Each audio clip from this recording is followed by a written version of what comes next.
So hey guys, welcome back. This is Anmol Shukla and a very warm welcome to my YouTube channel Fistry with me. अगर आप भी कर रहे हैं कोई मैनेजमेंट कोर्स या कोई भी प्रोफेशनल कोर्स या बिजनेस कोर्स जैसे कि MBA या BBA, तो ये चैनल और इसमें बहुत सारी जो वीडियोस और लेक्चर्स जो मैं लेके आता हूँ वो है आपके लिए, क्योंकि इसमें मैं आपको बहुत ही शॉर्ट वीडियोस में एकदम कॉन्सेप्ट जो है वो क्लियर कर देता हूँ, जिससे you are good to go for the semester exams और योर इंटरनल एग्जाम्स। तो अगर आप चैनल में नए, चैनल को सब्सक्राइब कर लें ताकि डेली टू डेली अपडेट्स आपको मिलती रहे, बिजनेस रिलेटेड हर इंफॉर्मेशन और बहुत सारे और भी कई सारी चीज़ें हैं जो मैं पढ़ाता हूँ। इसके अलावा भी फिलहाल मैं हर सेमेस्टर के जो हैं वो सब्जेक्ट्स कवर अप कर रहा हूँ बिजनेस रिलेटेड, तो ये बहुत यूजफुल वीडियो है आपके लिए अगर आप BBA MBA या कोई भी बिजनेस रिलेटेड सब्जेक्ट पढ़ रहे हो 11th-12th में भी। So that is very important to you. So हम पढ़ रहे हैं आज के टॉपिक में इंपॉर्टेंस ऑफ प्लानिंग। हम कर रहे हैं फंडामेंटल्स ऑफ मैनेजमेंट, जिसमें बहुत सारे वीडियोस हम ऑलरेडी कर चुके हैं। तो बात यही है कि इस वीडियो में आप तभी आए जब आप बहुत सारी जो वीडियोस जो हमने कर रखी हैं, छोटी छोटी वो वीडियोस हैं, उनको कर लें। डिस्क्रिप्शन में उनका आपको लिंक मिल जाएगा, तब इस वीडियो को समझेंगे तो बहुत अच्छे से स्टूडेंट्स आपको समझ में आएगा। सो आपको क्या करना है, चैनल को सब्सक्राइब कर लेना, डेली टू डेली अपडेट्स आपको मिलती रहे, ताकि प्लीज मेरा साथ देखिए। That is what I need from you. Thank you so much. So let's talk about importance of planning. I hope आप डिस्क्रिप्शन बॉक्स में जाके वो सारी पुरानी videos of fundamentals of management की जो अब तक मैंने बताई हैं, यूनिट 2 ऑलमोस्ट खत्म होने वाली है, वो कवर अप करके आओगे, फिर इसको ढंग से समझोगे, क्योंकि उसमें मैं बता चुका हूँ प्लानिंग क्या होती है, प्लानिंग के फंक्शंस क्या हैं, मैनेजमेंट क्या है, मैनेजमेंट के फंक्शंस क्या हैं, बहुत सारी चीजें, objectives, nature, advantages, disadvantages, so many aspects of planning and management too. So let's talk about importance of planning. अब हम जानते हैं ये चीज कि प्लानिंग क्या है, एक प्राइमरी फंक्शन है मैनेजमेंट का। अगर हम बात करते हैं मैनेजमेंट की तो हम बात करते हैं प्लानिंग की। तो सबसे पहली इंपॉर्टेंस प्लानिंग की यही है कि it creates a systematic way in the management, also proper coordination बना रहता है, सिस्टमैटिक वे बना रहता है। नहीं तो खुद सोचो कितनी हौच-पौच क्रिएट हो जाएगी, मेस क्रिएट हो जाएगी अगर पहले से कुछ भी हम प्लान करके नहीं रखें। तो क्या मैनेजर जो है वो लास्ट मिनट में भागता ही रहेगा, सोचता ही रहेगा, कंफ्यूजन में ही रहेगा, क्योंकि इतनी सारी चीजें होती हैं, अगर प्लान नहीं करके रखेगा तो पूरा दिन बर्बाद हो जाएगा। ठीक है, तो समझ रहे हो ना बात को। तो एक सिस्टमैटिक वे बना रहता है with the help of planning, क्योंकि जब हम प्लानिंग करते हैं तो हम क्रिएट करते हैं long term goals, short term goals. For example मैं मीडियम टर्म भी हो सकता है, पर मेजरली हम बात करते हैं लॉन्ग टर्म और शॉर्ट टर्म गोल्स की। सो दोस्तों, फॉर एग्जाम्पल अगर मैं प्रोडक्शन मैनेजर हूँ तो मैं पहले से डिसाइड करके रखूंगा कि मेरे पास रॉ मटेरियल में कितना स्टॉक मेरे पास रॉ मटेरियल का रहेगा। मैं डिसाइड करके रखूंगा कि कल को अगर ऐसी स्थिति पैदा हो गई कि इकोनॉमिक क्राइसिस आ जाए, मंदी आ जाए, तो क्या होगा, प्रोडक्ट का क्या होगा, कॉस्ट कितनी रखनी है, क्या रखनी है। तो ये बहुत सारी प्लानिंग आपको करके रखनी पड़ती है मैनेजमेंट की बेहतरी के लिए। सो लॉन्ग टर्म और शॉर्ट टर्म गोल्स सेट करके, बहुत सारी प्लानिंग करके मैनेजर कहीं ना कहीं स्थिति रखता है सिस्टमैटिक वे की और प्रॉपर कोऑर्डिनेशन की। Very nice. नाउ सर एक ही इंपॉर्टेंस है क्या? नहीं, बहुत सारी लिखी है। So let's talk about some other importance of planning. The second importance of planning is, significance of planning is, risk reduce हो जाता है। देखो, जब हम फ्यूचर के लिए अपॉर्चुनिटीज समझते हैं कि फ्यूचर के लिए क्या अपॉर्चुनिटीज हैं या क्या थ्रेट्स हैं, तो अगर हम ये दोनों चीजें समझ जाते हैं तो अल्टीमेटली हम उस हिसाब से, अगर हम थ्रेट समझ गए कि फ्यूचर में हमें कॉम्पिटिटर से थ्रेट आ सकता है, अनमोल सर हमें कॉम्पिटिटर से थ्रेट आ सकता है फ्यूचर में, वो लोग ना कुछ नई टेक्नोलॉजी यूज कर रहे हैं तो बच के रहना पड़ेगा, तो मैं कॉम्पिटिटर को देखूंगा अपने एक्सटर्नल एनवायरनमेंट में, ठीक है, और मैं गवर्नमेंट पॉलिसीज को देखूंगा क्या चल रही है, मैं देखूंगा क्या टेक्नोलॉजिकल एडवांसमेंट चल रही है, क्या डिमांड और सप्लाई चल रही है प्रोडक्ट की, उस हिसाब से मैं रिस्क रिड्यूस करूंगा अपने प्रोडक्ट के लिए, कि कल को अगर कुछ उल्टा सीधा हो जाए तो मैं क्या कर सकूं,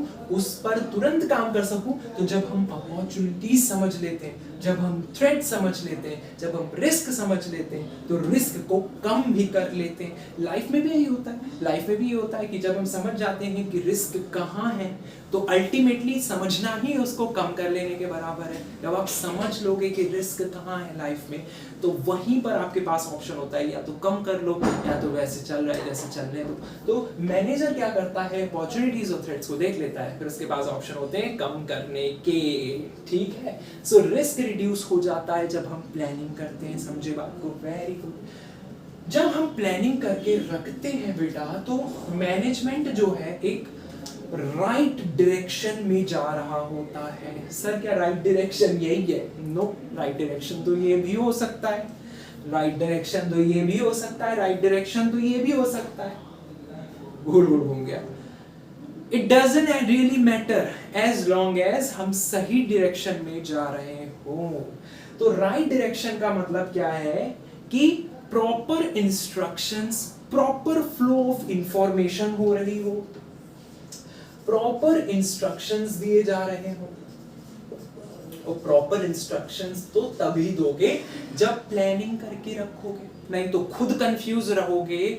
जब कोई चीज प्लान्ड ही नहीं होगी तो कहां से प्रॉपर इंस्ट्रक्शन दे पाओगे? प्लान करके रखा था तो हमने तुरंत क्या दे दिया, एक प्रॉपर इंस्ट्रक्शन दे दिया। सो राइट डायरेक्शन में हम बात करते हैं प्रॉपर इंस्ट्रक्शन की। लास्ट मिनट चेंजेस हमें नहीं करने पड़ेंगे बिकॉज ऑफ द प्लानिंग। और राइट फ्लो ऑफ इंफॉर्मेशन की, इंफॉर्मेशन का एक सही फ्लो बना रहता है विद इन द मैनेजमेंट। सो एक राइट डायरेक्शन में मैनेजमेंट जा रहा होता है। वो राइट डायरेक्शन क्या है सर? वो राइट डायरेक्शन है मैनेजमेंट की बेहतरी, मैनेजमेंट का profit. Control sir, what is this control? देखो, प्लानिंग कंट्रोल बना के रखती है मैनेजमेंट पे। जब हम मैनेजमेंट की बात करते हैं तो मैनेजमेंट पे कंट्रोल बना के रखना भी बहुत इंपॉर्टेंट है। यहाँ पर ये कंट्रोल की बात हम क्यों कर रहे हैं? देखो, बात को समझो।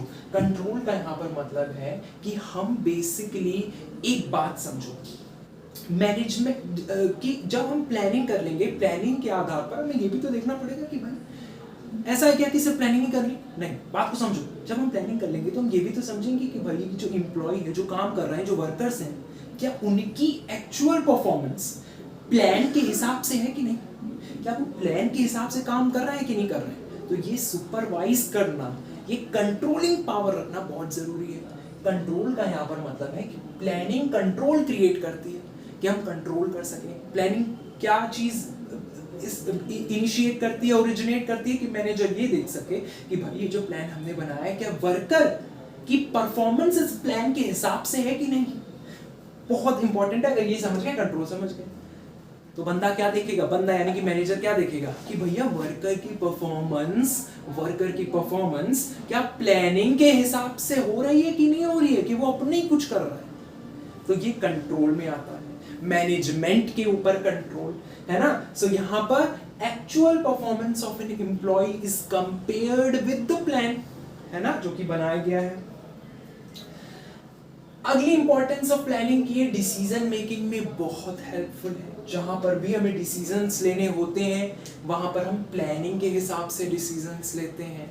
प्रोसेस ऑफ प्लानिंग में बहुत इंपॉर्टेंट चीजें बताई हैं जो इससे रिलेटेड है कहीं ना कहीं, तो वो आप जरूर पढ़ो। जहाँ पर हम ऑल्टरनेटिव कोर्सेज ऑफ एक्शंस देखते हैं, फिर इवैल्यूएट करते हैं, उसमें से बेस्ट चुनते हैं। तो प्रोसेस ऑफ प्लानिंग एक बहुत इंपॉर्टेंट टॉपिक है, उसको जरूर देखो। एग्जाम पॉइंट ऑफ व्यू से भी बहुत इंपॉर्टेंट है, डिस्क्रिप्शन में उसका लिंक है। इफिशियंसी इंक्रीज हो जाती है। भैया ओवरऑल प्लानिंग से होता क्या है? मैनेजमेंट इफिशियंट बनता है। कहीं ना कहीं जब मैनेजमेंट को हम इफिशियंट बना रहे हैं, अच्छा, ऑप्टिमम यूटिलाइजेशन ऑफ रिसोर्सेज भी याद रखो, इंक्रीजिंग इफिशियंसी में।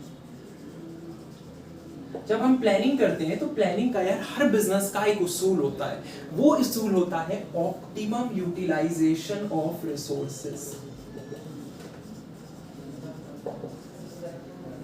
बोलोगे सर ये हमें पता है, क्योंकि इतनी बार मैंने ये बताई है आपको, ऑप्टिमम यूटिलाइजेशन ऑफ रिसोर्सेज का मतलब है कि बिजनेस में बहुत सारी रिसोर्सेज होती है, मशीन्स होती हैं, मैन पावर होती है, मैन पावर का मतलब ह्यूमन रिसोर्स होती हैं, पावर सप्लाई हो गई, इलेक्ट्रिसिटी हो गई, बहुत सारी चीज़ें होती हैं, शेयर होल्डर्स हो गए, प्रोडक्ट हो गया, रॉ मटेरियल हो गया, इन सबको हमें यूटिलाइज करना है ऑप्टिममली, मतलब बेस्ट पॉसिबल वे में एट लोवेस्ट कॉस्ट, जरा सा भी वेस्ट नहीं करना है, पूरी अच्छी तरीके से निचोड़ लेना है, इतना यूज करना है। ऑप्टिमम यूटिलाइजेशन ऑफ रिसोर्सेस यही होता है, इसको आप बोल सकते हो highest return at lowest cost possible. फिर से बोल रहा हूं, note it down, optimum utilization of resources का जस्ट यही मतलब है, highest return at lowest cost possible.